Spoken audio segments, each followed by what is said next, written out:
How to download Alight Motion on PC without Bluestacks. Hello everyone, welcome back. In this video, I will show you how you can easily download the Alight Motion application in your PC without installing Bluestacks.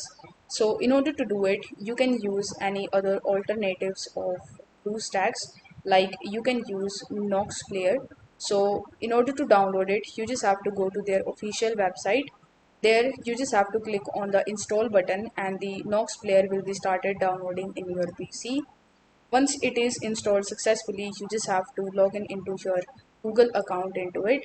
Then from the Google Play Store, you just have to download Alight Motion and you can use Nox player as a substitution of BlueStacks.